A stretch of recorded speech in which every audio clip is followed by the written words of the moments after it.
Hello and good evening, I'm Fana Sheh and you're watching AWANI Tonight.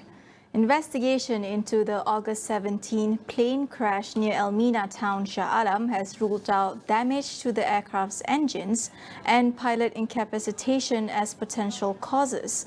Transport Minister Anthony Loh, however, said the cause of the incident will only be revealed in the final full report by August 2024, allowing 12 months to complete the document after the accident. According to a preliminary report published by the Transport Ministry on Friday, there was no sign that the Beechcraft 390 Premier 1 plane's engines ingested foreign objects prior to the crash. The investigation, led by the Ministry's Air Accident Investigation Bureau, also showed the aircraft's pilot and co-pilot did not suffer from cockpit incapacitation. The two also possessed valid medical certificates from the Federal Aviation Administration and the Civil Aviation Authority of Malaysia. The report added that the pilots were reported to be well rested and in good health conditions the night before the accident. Meanwhile, the early report also noted that the initial analysis of the recovered cockpit voice recording has provided critical leads to uncovering the cause of the incident, with a focus on the aircraft flight control systems. The business jet flying from Langkawi to the Subang airport crashed off the Guthrie Corridor Expressway in Bandar Elmina, killing 10. The Ministry of Finance will extend the period of collecting feedback related to Budget 2024 until next Friday, September 22nd. This follows favourable response received through the Budget 2024 proposal portal in 1 week. In a statement, the ministry said it has received over 9,500 responses from the public through the portal. As of September 13, 2023, the Budget 2024 roadshow visited 9 states for its tours, led by Deputy Finance Minister Datuk Seri Ahmad Maslan and Stephen Sim.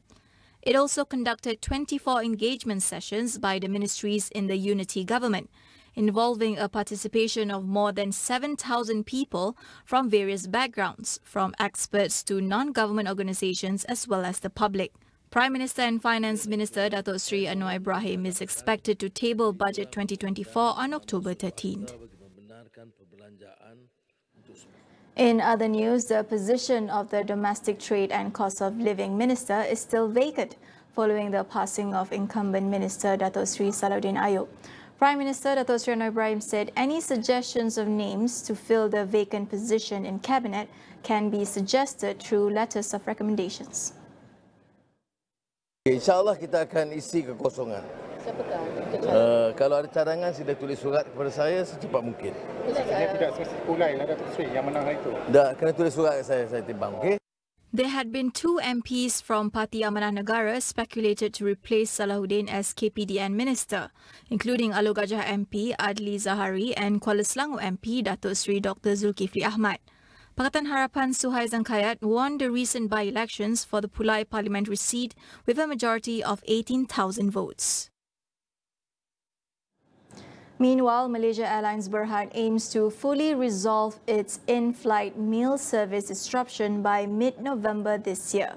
In a statement today, the national carrier announced that hot meal services on its affected routes have been reinstated following the arrival of 10 new high-lift trucks ahead of schedule. The hot meal offerings were suspended on some of the flights due to the absence of the high lifts earlier. They are an essential part of the overall airline in-flight meal process as they ensure meal carts are uplifted at the correct temperatures. The airline anticipates the arrival of another 10 high lifts in the coming months. On September 1st, about 20% of Malaysia Airlines flights were unable to take off as scheduled due to the problems with in-flight catering. This follows the termination of Malaysia Airlines' long-standing in-flight catering contract with Brahim's Food Services Sdn Berhad on August 31st. Ahead of Malaysia Day, Undi Sabah representative Will Brian Lee Reyes speaks to us about igniting the spirit of patriotism among youth. He says one of the issues that hinders progress on this front is the grievances faced by youth, from the lack of employment opportunities to access to education, that must be effectively addressed. It is so prevalent in Sabah that the pay is actually low, but the irony part of this low payment is that the cost of living in Kota Kinabalu, the capital city of Sabah, is relatively higher compared to other parts of Malaysia. And in fact, it is second after Kuala Lumpur. So, and also when one talk about employment issue, right, it also comes hand in hand with professional job opportunities. So professional job opportunities in Sabah are quite limited, firstly, and the career growth are also lacking. And then apart from employment opportunities, there are also issues about the access to education in Sabah itself. It is come hands in hand with poor infrastructure within the school, especially within the rural or remote areas in Sabah. And as well as when talk about this, unless you live in the prominent city in Sabah, such as the Kota Kinabalu, Sandakan, or Tawau, you can see that there are limited opportunities, for example, scholarship exposure, how to apply for UPU, for example, extra co-curricular exposure, international program, etc., for students who are situated in rural areas or sub-rural areas. Because of like this lack of education, lack of job opportunities, we cannot break the poverty cycle that the youths are facing ever since they were born. And then the same mindset is there. The same mindset is there, which is, what should I put food on the table tonight? Yeah. And because of like this motivation, I think that is one of the causes where the youths don't really care about whatever happened in the country, instead of like, having like this patriotism, because they feel like the country themselves are the one who like failed them. Will Bryan also highlighted the lack of awareness among youth about the Malaysia Agreement 1963, which led to the formation of the Federation. He said it's important for youth to learn more about the nation's history to ignite their sense of patriotism.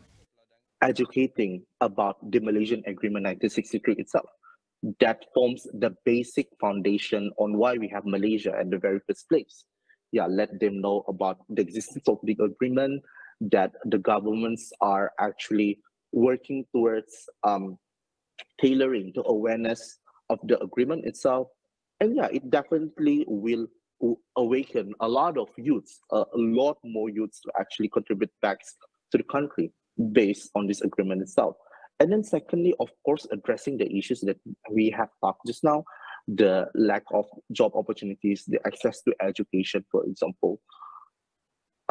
Once they address this problem, once actions have been taken effectively, definitely, automatically, the youths will feel that, yes, there are still hope within this country. There are still hope within my states, and I would like to go and contribute back. Yeah. We'll go for a quick break. Stay tuned for more.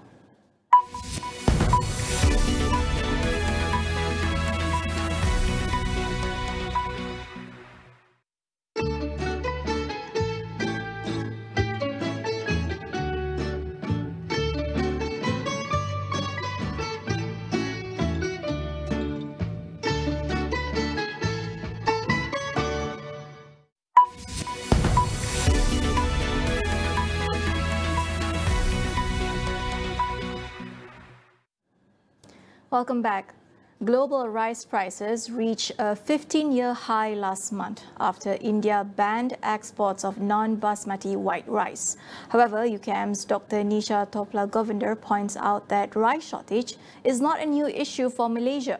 She delves into Malaysia's self-sufficiency level (SSL) within the rice and paddy industry.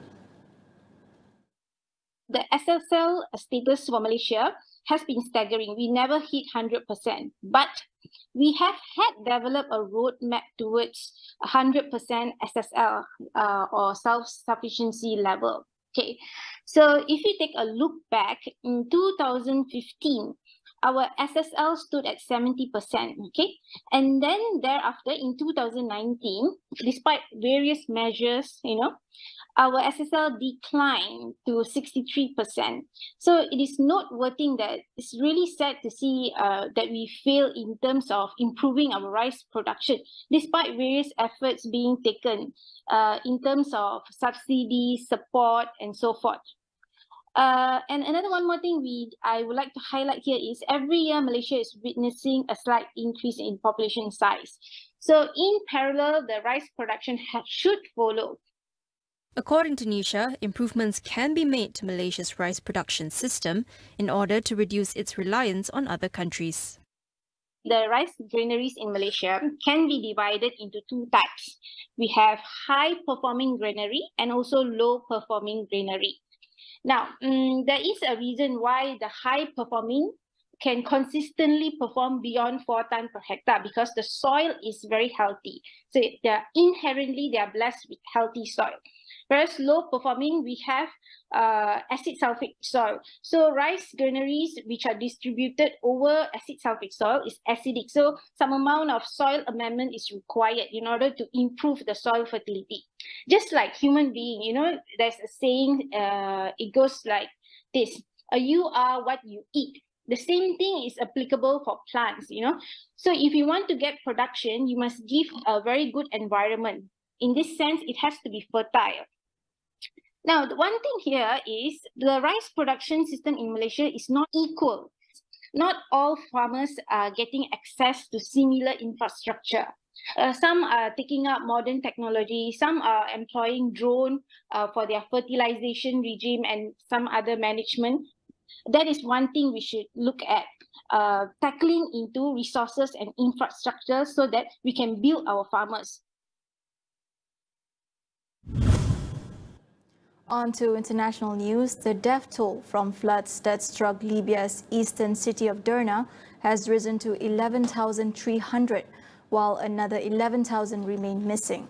The Libyan Red Crescent Society said many missing people were buried under the mud, debris, or washed away to the sea.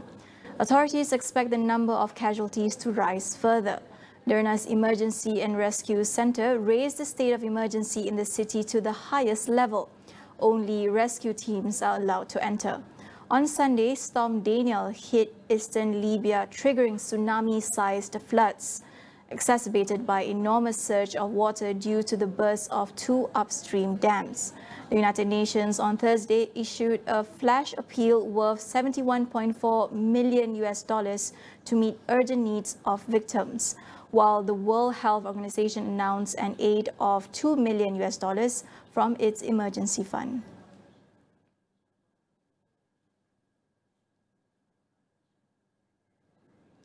Meanwhile, Thailand's Pita Limjaroenrat resigns as leader of the Move Forward party, following a constitutional court order to suspend him from MP duties. Pita tendered his resignation today to pave the way for the Reformist Party to choose a new leader. In a Facebook post, the once Prime Minister hopeful said the party needed a new figure to lead the opposition in Parliament, highlighting the importance of a competent opposition for better check and balance. Move Forward, that won the most seats during Thailand's national elections in May, now represents the bulk of the parliamentary opposition. Under Thailand's current rules, the leader of the opposition must be an MP. Observers predict that Party Secretary-General Chaitawat Tulaton will likely succeed Pita. The 43-year-old was suspended as a lawmaker nearly 2 months ago, pending a constitutional court verdict on a case brought on by the Election Commission that alleged he had breached election rules by holding media shares. North Korean leader Kim Jong-un arrived in a town of Russia's Far East to visit an aviation plant that produces warplanes and other equipment. The leader was reportedly met by the regional governor and other officials on a red carpet at the town's railway station. Visuals showed a fleet of vehicles with heavily tinted windows moving through a street in the town of Komsomolsk-na-Amur. The plant Kim visited produces Russia's most modern fighter jets and manufactures civil aircraft. Meanwhile, the Kremlin said on Thursday that Russian President Vladimir Putin has accepted North Korea's invitation to visit the country. Kim is on a visit to Russia's Far East as Putin seeks to bolster alliance with other leaders ostracized by Western countries. That wraps up our show. I'm Fana Sheh. Thank you for watching.